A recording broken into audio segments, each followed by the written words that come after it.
We all know inflation and the economy are the biggest problems facing Americans today.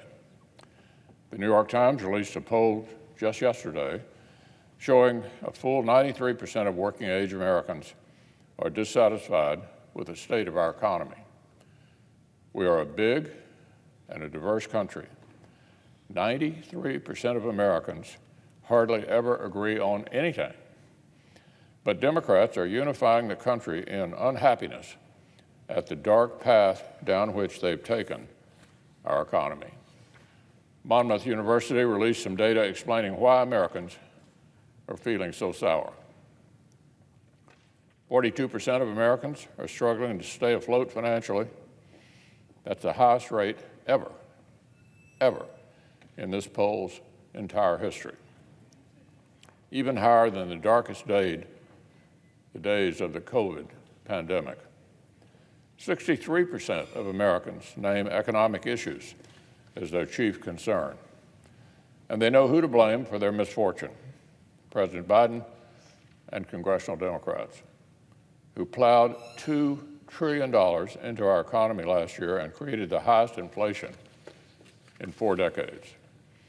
I'm sure many of my colleagues heard heart-wrenching stories from constituents struggling with inflation during the past 2 weeks' state work period.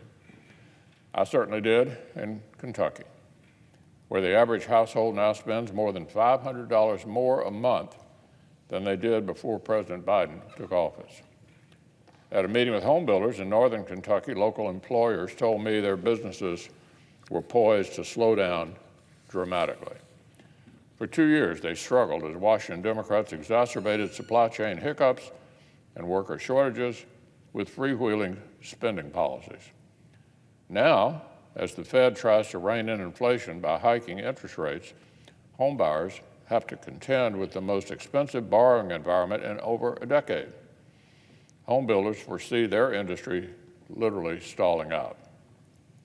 In Paducah, I sat down with some of Western Kentucky's barge operators.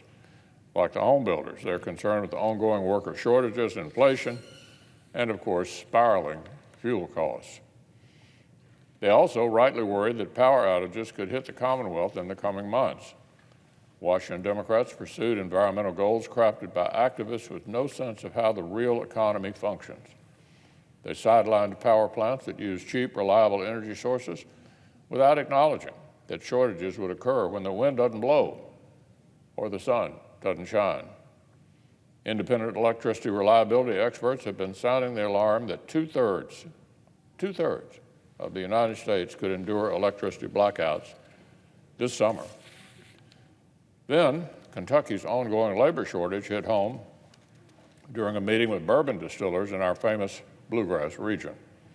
As the distillers explained to me, the programs implemented by Washington Democrats in their $2 trillion spending package last year encourage workers to exit the workforce and stay on the sidelines. The Commonwealth still has 20,000 fewer workers than we did before the pandemic. So, hamstrung by a lack of employees, these Kentucky business owners are watching apprehensively as Washington Democrats debate another dose of bad policies. This time, our colleagues are reportedly cooking up $1 trillion in massive tax hikes on things like small businesses and domestic energy. When you tax something, Mr. President, you get less of it. That's the way it works. I don't know many Kentuckians who think America needs fewer small business jobs or less American energy. I'm not certain about the good people of West Virginia either. One estimate has found that almost half of all the jobs in all of West Virginia are tied to small businesses, the vast majority of which are pass-throughs. Half of all the jobs in the entire state are provided by pass-throughs. I can't imagine the people of Pennsylvania or Ohio or a number of other states are especially keen to have fewer small business jobs, higher prices passed along to consumers, or less American energy either. Yet each of these states and many others have a senator apparently keen to champion these bad ideas. The nonpartisan Joint Committee on Taxation has proven that the policies that Democrats are floating would completely break President Biden's promise not to raise taxes on the middle class below $400,000. The JCT says their bad ideas would create a tax hike for more than a quarter of all Americans who earn between $75,000 and $100,000, and more than half of people earning between $100,000 and $200,000. They are taking President Biden's promise not to raise taxes on anybody below $400,000 and putting it through the shredder.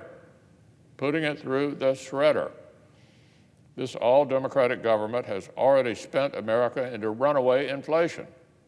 And now they want to tax us into a recession.